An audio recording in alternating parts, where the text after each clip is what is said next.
My name is Jeff Levine, and I'm here to testify about my personal experience as a landlord in DC. And I want to start plainly. What happened at 105 6th Street Northeast represents everything broken about the enforcement in the District of Columbia. Before discussing policy, I want to ground this in facts. Here are 15 of the most outrageous, fully documented, all caused by one tenant in one 225 square foot basement unit with no kitchen in a 7-unit building that has sat vacant for years because of DOB actions. One tenant blocked 93 inspections and DOB cited me every time. One tenant kept inspectors waiting as long as 6 hours by refusing access. One tenant generated nearly 100 Department of Buildings complaints from a space smaller than some walk-in closets. One tenant filed TROs timed to cancel scheduled inspections and halt repairs. One tenant sabotaged Pepco electrical equipment and DOB held me liable. One tenant called 911 when I was unclogging her toilet.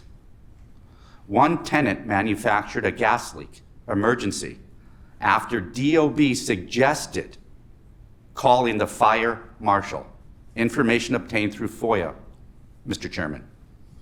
One tenant rejected $40,000 in relocation offers and immediately surged complaints.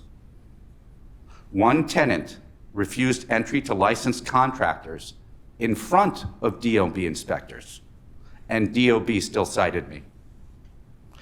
One tenant created dangerous environments for workers and blocked lawful repairs. One tenant committed assault that aired on the evening news 7 On Your Side and remained the most credible complainant in DOB's eyes, and in fact testified, council member, twice in front of your committee. The District of Columbia, meaning the taxpayers in this room, have paid hundreds of thousands of dollars in inspector time, administrative review, OAG litigation, court proceedings, interpreter time, legal processing, and emergency service responses.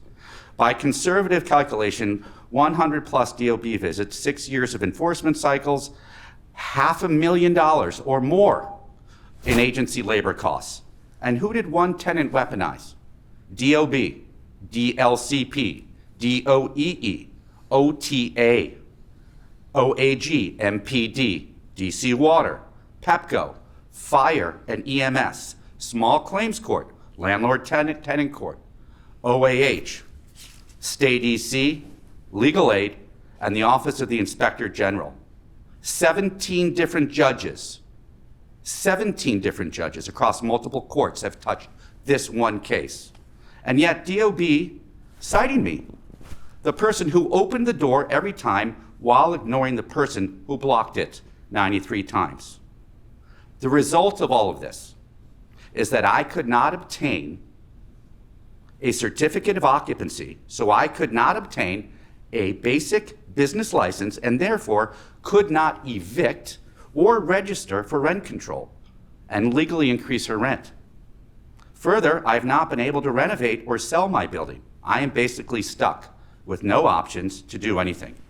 DOB says its mission is to enforce safety, act neutrally, verify conditions, protect housing, and prevent abuse.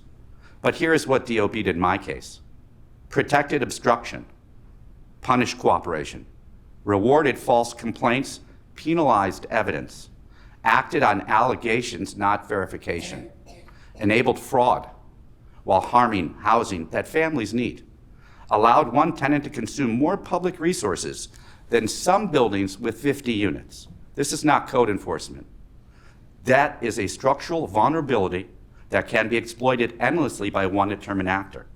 Here are 5 reforms that I urge the council to adopt immediately. I want to note you're over your time. I didn't want to cut you off, but you're 2 minutes over your time. Thank you. I'll be beyond quick. Serial complaint trigger, good faith certification under penalty of perjury, mandatory in-person verification, access accountability rule, fraud and sabotage and manipulation of cost recovery. Thank you for allowing me to go over my time. I appreciate it, Mr. Chairman. Thank you, and I don't have a copy of your statement, if you could provide it. I will. Thank you. Beatrice Evans, I believe, is online.